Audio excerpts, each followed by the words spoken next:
This photo reflects one of those difficult, disagreeable moments. Here is a companion of mine, Alfonso. Alfonso Alves, in 1979, in an attack that the Arara Indians made on that front, and that tried to get closer to that group of individuals.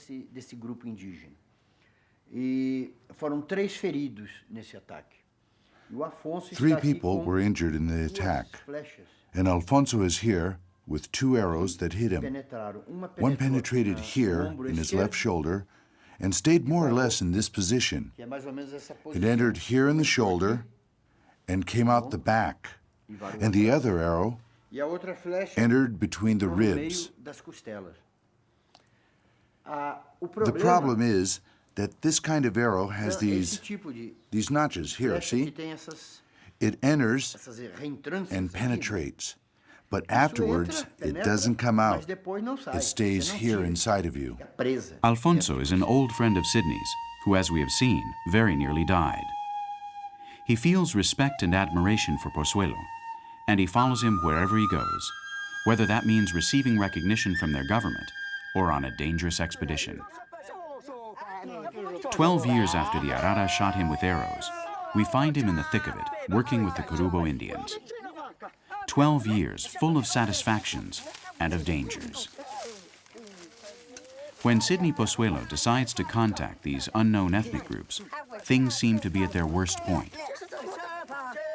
It's very difficult for him and his men to explain their real intentions to a threatened and persecuted people without sharing a common language. And as happened on October 26, 1996, some inexplicable rituals could presage an act of vengeance. We inhabit the same planet, but we do not belong to the same world, and on these expeditions, the slightest mistake could cost one one's life. That afternoon, the recently contacted Korubo, wearing new clothes, danced to one side. Who knows? They might be celebrating their next human sacrifice. They started to sing, and the men were worried. You see, the expression of concentration. They are in an absolute trance. Then we didn't know. It wasn't just the 3 that were there. We didn't know what happened to the rest, to the others.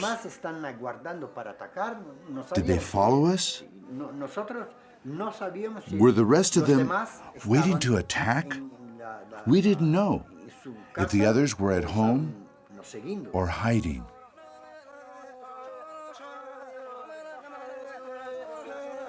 As Sidney admits, while he filmed this intriguing dance and his team rested, he wasn't sure that they would live to see the next day.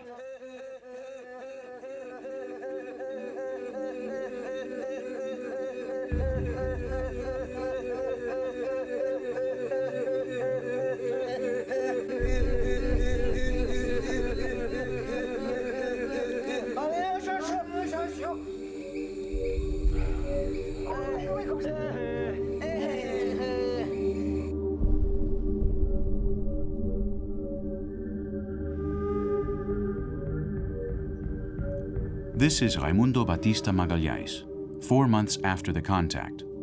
Like Alfonso, he helped Possuelo prepare the expedition which would take them to contact the isolated Indians of the Javari Valley. A year later, he would die at their hands. This is not just any profession. It is a very difficult job and a calling. Because of a misunderstanding, Sobral, as his friends called him, died. Along with Sobral, over the last 25 years, 7 members of the Funai have been clubbed to death by some of the Indians that they were protecting from their murderers. These spears caused Sobral's death. These are the same spears. They're the same, yes, that yes. killed Sobral.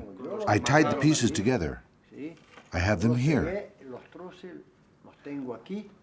Impressive. I don't know, some of them have... Here, this is Sobral's blood.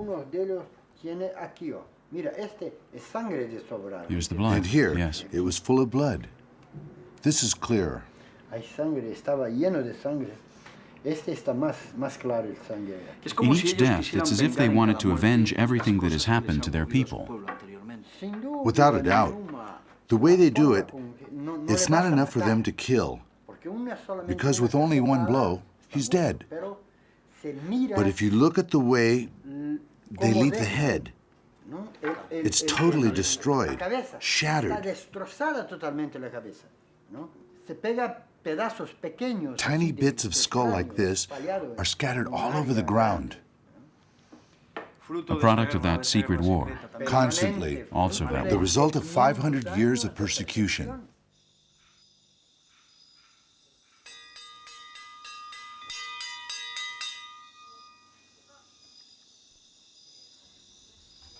But the Department of Isolated Indians' goal is still far off. And despite the irreparable loss of human lives, they must continue their search with professional rigor, camaraderie, and cool heads.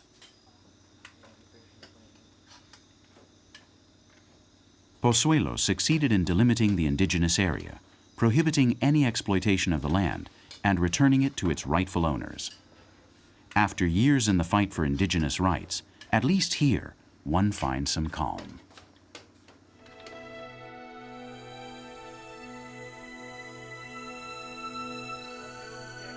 Now he and his men are watching the Itui and Itacoaí river valleys in order to cut off access to the assassins.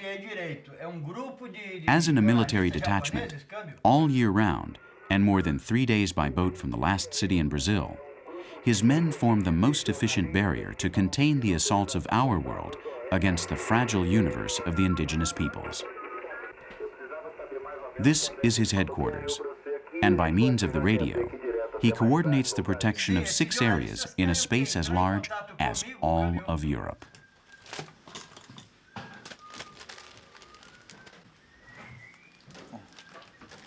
His men are armed to defend themselves and to defend the indigenous people. But the logging companies despise Sydney's epic quest.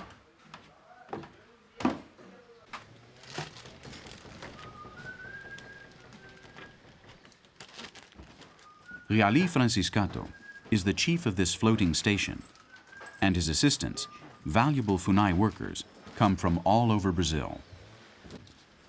They are also the most committed to this task of defending human rights. They are Indians, the Matis, a tribe contacted in the 1970s, and they know this territory better than anyone. It's their home.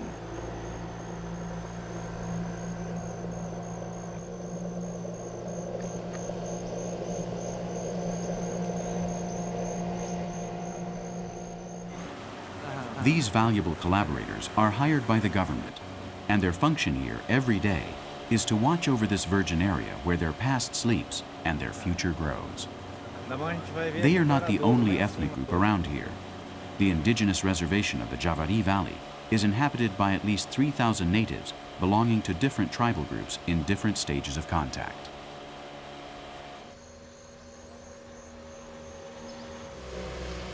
Today, the Matis participate fully in Sidney Possuelo's philosophy and collaborate closely with the station chief Reali, perhaps because they have seen how their people were abused and they don't want other indigenous brothers to suffer in the same way.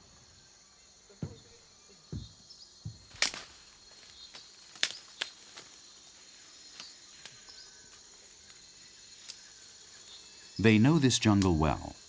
They read the pages of this book of earth and mud as no one else can, and they fight alongside good men, whether they are white or not, for the human health of this jungle.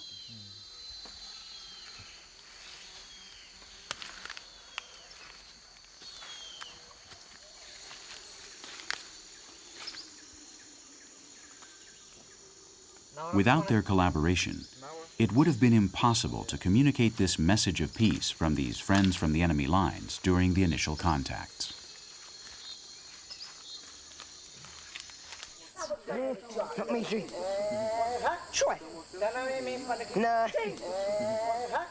Here we see them in action. The Korubos and Matis do not entirely understand each other, but the goodwill is fruitful.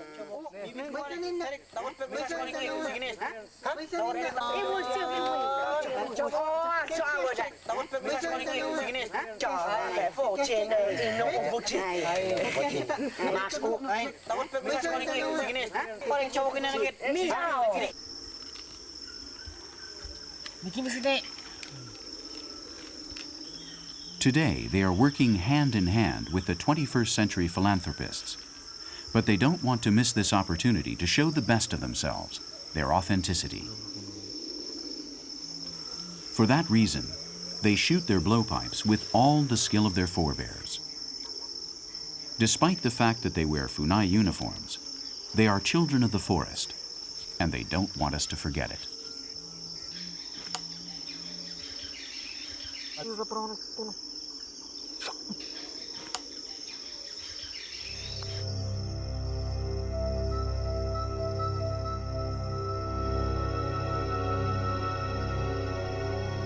The Amazon of the year 2000 still holds enclaves like this one, the native village of the Mati Indians who work with Sydney Possuelo. Their contact with our world has been complete, but they decide what it should be like, the rhythm and rate at which they bring their step in time with ours. Our civilized society waits for no one, not even for us. It would be naive to think otherwise.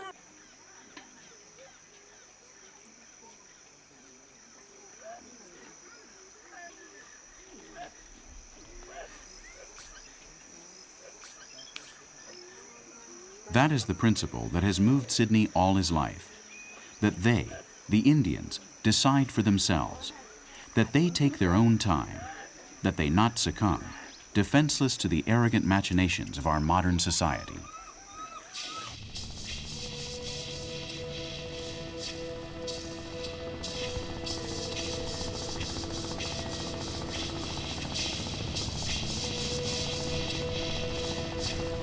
At the head of this pacifist fleet goes a little boat called the Commander Sobral, christened with that name in memory of the last companion who gave his life for the Indians' cause.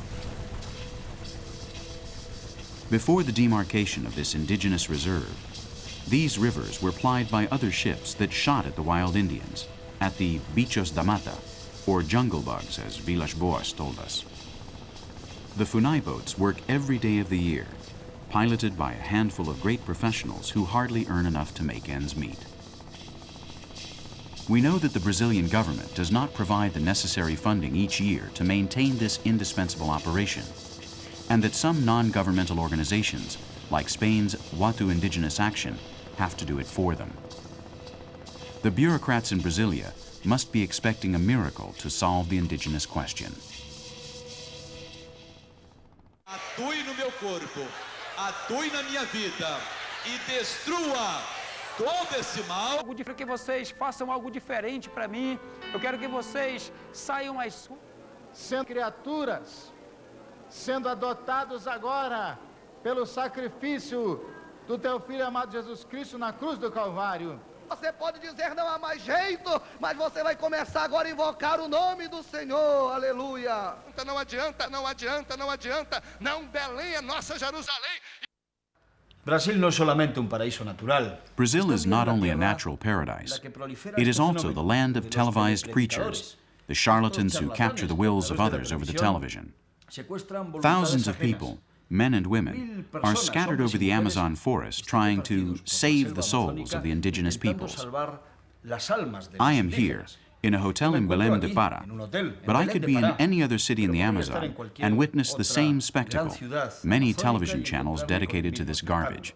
The truth is that here, in Brazil, and specifically in the Amazon, faith not only moves mountains, but also immense sums of money.